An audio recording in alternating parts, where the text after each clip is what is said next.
The views expressed in this interview are those of the individuals and do not reflect the official policy or position of the U.S. government, the Department of Defense, the U.S. Navy, or the Naval Postgraduate School.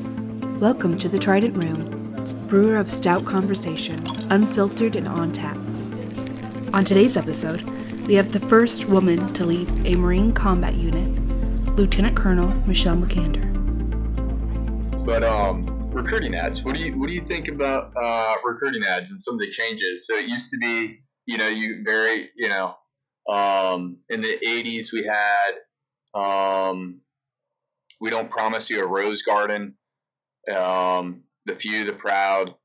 We've had, the changing dynamics of the recruiting campaign and posters. It sort of shows you what our cultural reach is out as an institution. What do you think those changes mean? And free a man to fight. That used to be the phrase for women. Free a man to fight. How do you think that has changed and shows the military now, the Marine Corps in particular? Yeah, I think the Marine Corps in particular has been really good about this. If you remember Army, it was be all you can be, when I was growing up, was very powerful. And then Army of One, I just think that kind of missed the mark. And then you have some of the services that are kind of focused on, join the Air Force and get an education, something along those lines. But I think the Marine Corps has always kind of been, this is what we do. We make Marines and we win wars. And whether it's, we don't promise you a rose garden or you're slaying a dragon or climbing a mountain, there is still always in the Marine Corps the focus on overcoming adversity and being an outstanding warrior. And I think, some of the changes that we've seen is we actually had a commercial that focused on a female. There was a good friend of mine, Major Erin Demchko, who was actually out of Monterey a few years back. But she was the first female face of a military campaign. But still, it was focused. She's a logistics officer, and she, goes through her life as a young girl, and then playing rugby, and then she becomes, a logistics officer that's leading a convoy under attack. So there still is, I think, a lot of focus on what it is that we ultimately care about, which isn't so much the added benefits of, we make you smarter, or we give you an education, or you get to see the world. It still is a focus on war fighting, and always has been. But you're right. Free a man to fight, that's come a long way. But I think the Marine Corps kind of has really kept an eye on what we really care about as the Marine Corps. Yeah, no, it's ingrained in our culture. Every Marine rifleman, every officer is a provisional rifle platoon commander. Everybody, no matter what you do, is focused on the last 50 meters. Closing the gap and taking terrain. And it's interesting because that is a cultural thing. That is the Marine Corps. You can give a Marine a mission, tell them just get things done, and they'll get things done. Yeah, Army of One, I don't really get. I think it was supposed to be officer and enlisted. So I think it was supposed to be an acronym that they completely lost and were selling the, one guy will win the war. I don't know. I just remember thinking, what are you thinking? Go back to be all that you can be, because that was a really powerful message. Yeah, you're asking people to become their better self. But as part of an organization, right? That's a big part of the Marine Corps. It never is about you. It's about your role in the greater good. Yeah, you as part of the team. Mm-hmm. Because you're only as good as the Marines around you, and you're only as good as you can be within the team, because we don't do anything by ourselves. And speaking of what we're here for, since you're at school, you're at a top level school. What is next? What's next year? What's coming down the pipeline? What do you want, and what's the Marine Corps giving you because of needs of the Marine Corps? Yeah, so there's sort of a path that is expected. So, post command, post top level school, there's kind of two ways that you go. If you're already joint complete, you've already spent time as a joint qualified officer, then you usually go back to a utilization tour with the Marine Corps. And if not, then usually you're going to go and get joint qualified. I have not done any joint time. And so that's what I was expecting when I talked to the monitor. But I also had asked to go to the National Capital Region, mostly because my wife works with the Smithsonian, and I kind of, I knew it would be good for her career, and we've made a lot of decisions for my career the last few years. But the monitor kind of prioritizes folks that are already in the National Capital Region. So any Marines that are attending top-level school at, National Defense University or Marine Corps University. So my monitor offered me a very unique deal to get me into the D.C. area. It's not joint, but I'm headed to the Center for Strategic and International Studies, which is a think tank in D.C. And so it's going to be a military fellowship for a year, and then I'm going to PCA to a joint billet after that, likely in the Pentagon for a 2-year tour there. So probably, let's see, this next year, so summer of next year, I'll screen for colonel, and then if the Marine Corps sees fit to keep me around, I'll screen for colonel command the summer after that. So that's kind of my future for the next few years. But like immediately, I get to fill my brain for another year, so directly from school to a think tank. So I'm pretty excited about that opportunity. That does sound exciting. Different. We've talked about the changes in the Marine Corps, your lived experiences. Oh, you know what? You had a billet, a joint billet, ma'am, in I want to say it was Afghanistan, the counter narcotics with the FBI. That sounds really cool. What was that like? And was it an awesome job, or was it cooler sounding than it seems? Well, so I filled 2 different individual augments during my time in the Marine Corps. So the one of them was I was a prompt captain, serving as the liaison to the FBI in Iraq, and then as a mid-grade major, I got assigned to another individual augment, and that one it's very strange because both of those, almost close to a decade apart, probably, were in this teeny tiny little office within Central Command, known as the Joint Interagency Action Group, or then became the Interagency Action Group when I came back a second time. But just random IAs. One of them I was serving from an operational unit in 9th ESB out in Okinawa, Japan, and one of them I was serving from Expeditionary Warfare School. But I went to the same small shop. And the second time it was working counter-narcotics, really working very closely with the DEA. And I mean, the first job, I was mostly arranging travel for them and military convoys and that sort of thing. It wasn't exceptionally sexy, but it gave me a look into the embassy in Baghdad. I was living in the Green Zone. I was working with pretty much everybody, like all the different agencies that were there. So I think it gave me, as a young officer, really an awesome perspective on how the interagency operates. And then same kind of thing when I went back to Afghanistan working with the counter-narcotics gig. The job itself wasn't that sexy. It was just mostly paperwork, and I was supporting the DEA to do their job. But just walking around in an embassy, it's just so very different from what we normally do in the Marine Corps. But those were both awesome. Those were both IAs that I did not want to fill, and I thought they were kind of taking me from the path that I was supposed to be on. But they were both amazing experiences, and I'm really glad I got to do them. That does sound pretty cool. And those don't count as joint billets, because it sounds sort of joint to me. Like maybe no, it was.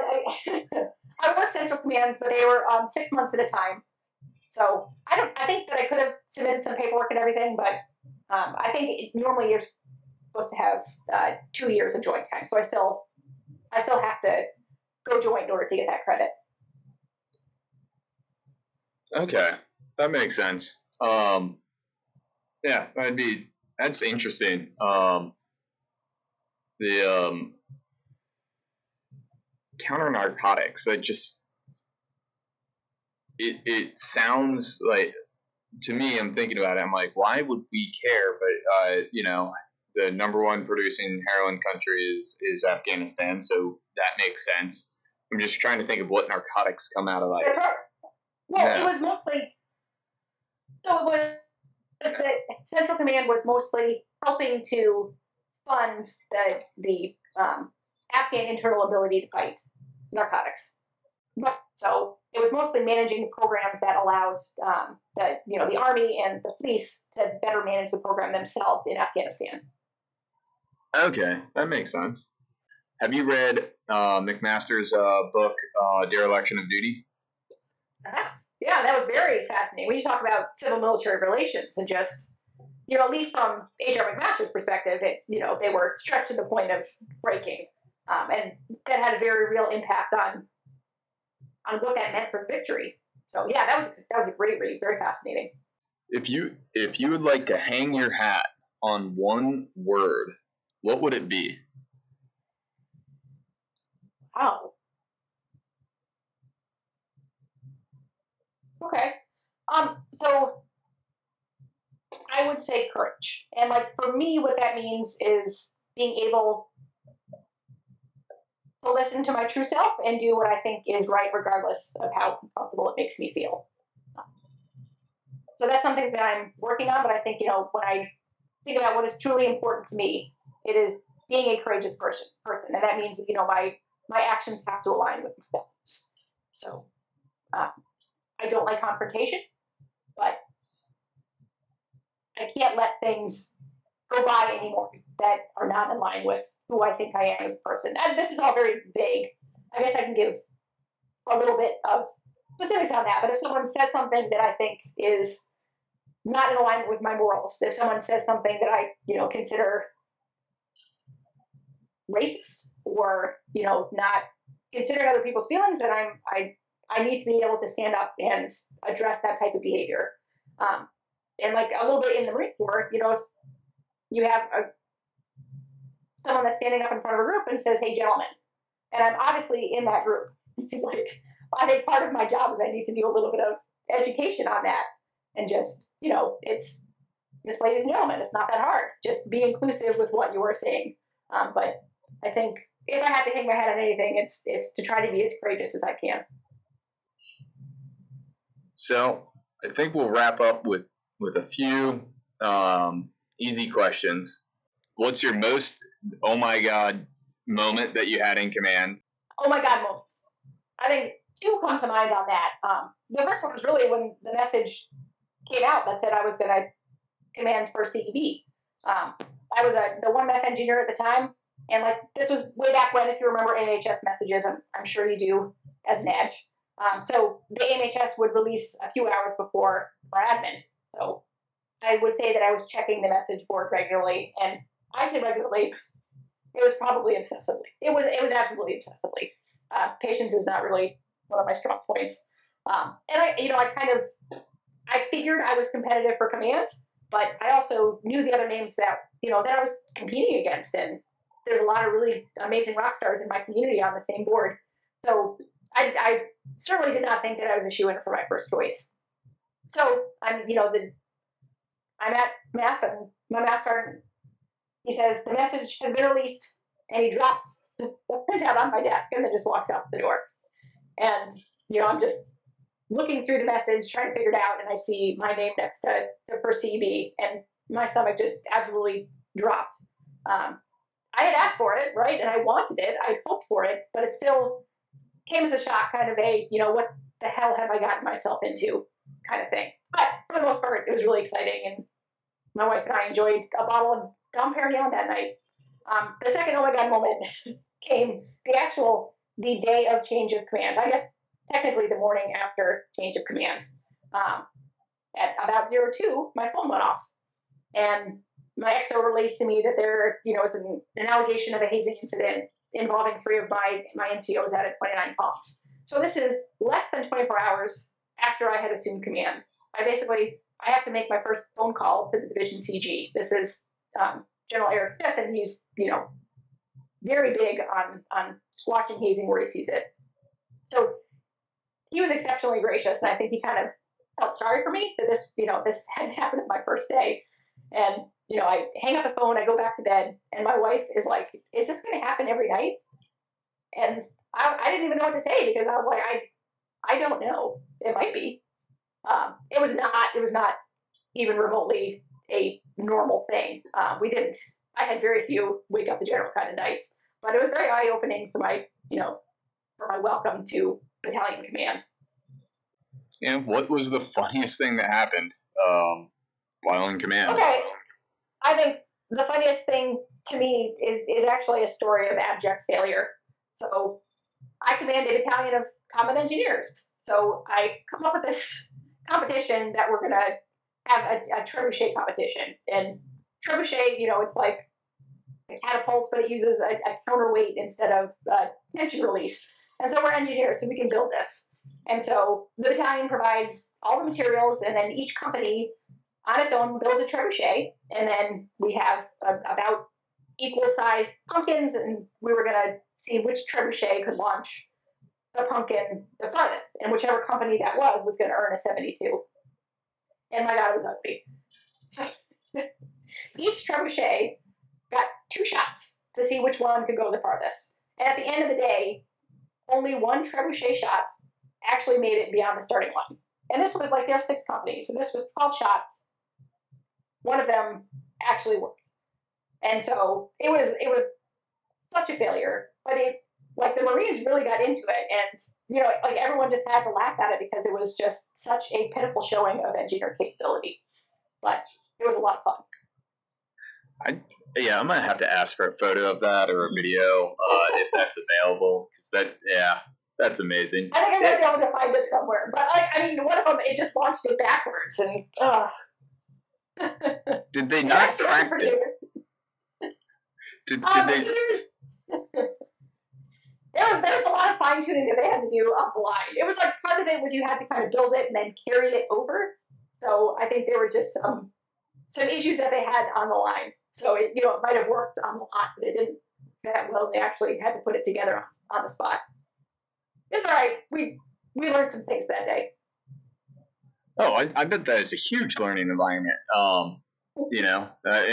Most of the things I've learned were from failure. I've definitely learned how to act as an officer from making more mistakes or making those initial mistakes. I've learned what to say to the BC and what not to say. Phraseology is very important, just like, PowerPointology. That's right. Yeah. What did you expect to occur in command, or what was an expectation that you had going into command, and then was a complete shock to you once you're in the seat and you're busy commanding? I guess anticipation for taking command, right? I think I fully expected that command was going to be challenging, and it was. Like, the battalion fluctuated between 1,200 and 1,300 Marines and sailors at any given time, and 3 to 5 platoons were deployed at any given time. And then, to cap it all off, we had a global pandemic towards the end of my time in command. So I think no matter what, command was challenging, and that was not shocking to me at all. But it was also a lot of fun, and I still love my MOS, and I think our job is awesome, especially in the GCE, and I understand that is 100% totally biased, but we get to train with explosive and heavy equipment, so I completely stick by it. I would say the thing that shocked me, I think this is a lesson I learned that I should have already known, but it's different when you're actually experiencing command for the first time. And I think that is you really set the tone for your unit, and for good or bad, it's going to take on the personality of its leader. And so it's really important to do some self-reflecting and be confident in your vision and how you project yourself, because you're always being watched, and really you're being imitated in a lot of ways. And just like a small anecdote on this was, I noticed my company commanders all became runners, and they even created this competition time trial for the San Mateo running pass. And so my buddy who replaced me, Seth Dewey, I wonder if they all became surfers after I left, because that's kind of his thing. But that's a small example, but it kind of forced me to be very careful about what I said and what I did. And one of the things, when I was first in the seat, I knew I wanted to have a deliberate focus on maintenance. We're a big unit with a lot of heavy equipment, but we struggled with our maintenance numbers. And at a meeting, I just mentioned offhandedly that I was interested in how the vehicles were distributed throughout the battalion.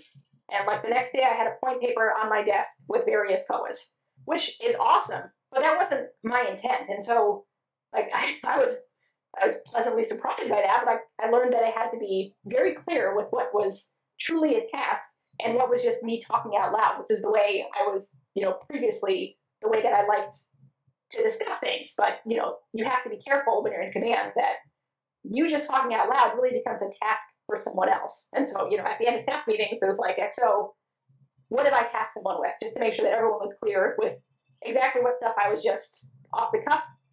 I'm somewhat interested in this, and some things that I actually wanted to, put people's efforts towards. So I guess that was a little bit of a shock, was just how much people take what you say and it's actionable. Yeah, no, the CO's suggestion can be very much in order. Just he never tells you directly to do anything, or she doesn't tell you directly to do anything. They just, I would really like to know. I wish I had this information. Could anybody figure it out? Yeah, those questions have kept me up a night or two. I would joke, if you're a company grade officer and you say something like, wouldn't it be great if, and everyone's like, that's a beautiful dream, man.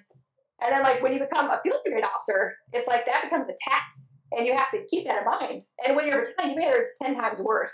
So you just have to be very careful with what you say. That is awesome. Yeah, I think every battalion and every commander is maintenance. Peoples and things. That's right. Peoples and things are what take up most of your time. Yeah, it like, and I think we're going to see in the near future probably maintenance of computer systems. Like, is the cloud up? Is going to be a question. Like, why is my cloud down? And that's going to be a weird thing to deal with because but we're all domain warfare and going down that direction. And then I realized I've got one last closing question. You spoke to your alma mater, the Nunn School of International Affairs at Georgia Tech. They ran an article, and your closing advice was to step out of your comfort zone and to seek mentors. Is there anything else you'd like to add to that for any junior officers or junior enlisted personnel or civilians or college students or academics, anybody who may be listening? Is there anything you'd like to add to that? So I think on a couple of those points, like, don't be afraid to dream big. I can think back to when I was at command and staff. I was non-resident, and so I was a junior major. And one of the assignments was to write your battalion or squadron command philosophy for the unit, for the future you and the unit that you wanted to command. And I wrote it for first CB, even though we were still several years away from that unit ever being available for women to serve in. So, like, I look back pretty proudly on that it was impossible at that moment, but I didn't really look at it that way. So, because I didn't really see it as an impossibility, I think I was ready when it became a reality. And then just on mentorship, I don't make a single decision in the Marine Corps without consulting with mentors. And I'm really lucky that I have some great ones. And it's just, start collecting them when you can. And then it's just, I think diversity is important in the military. Diversity of thought is important. And so when you have you can get perspectives from some different folks on, what's best for your career or what you should do in a certain situation. And a different mentor will give you some different advice and a way to think about it that you hadn't before. So collect as many of those as you can and keep in touch with them so that you can reach out to them when you have, something that you're struggling with. It's a lonely Marine Corps. So the more friends you have, the more senior you get, the better it's going to be. And then same thing, be a mentor for those that are coming behind you. And that's something I'm really proud of is, that the officers that have come behind me that reach out to me for career advice. And that's just a way to kind of pay it forward from everything that I've gotten from my mentors. So connect and then be a part of it as well. Be a good mentor for those coming behind you. That's awesome. Give back to the institution, to the next generation, because the previous generation gave it to you. That's right. Awesome. It's been a pleasure having you on the show today, and I greatly appreciate you taking the time. And I just want to say thank you for sharing with us today. Thank you so much for having me and for going easy on me for my first podcast. This has been really fun. Thanks for joining us in the Trident Room. This episode was recorded April 22nd, 2021. For more information about today's guests and topics, please visit the show notes. The Trident Room has been brought to you by the Naval Postgraduate School Alumni Association and Foundation. For questions, comments, and suggestions, please email us at tridentroompodcasthost@nps.edu and find us online at nps.edu/Trident Room Podcast.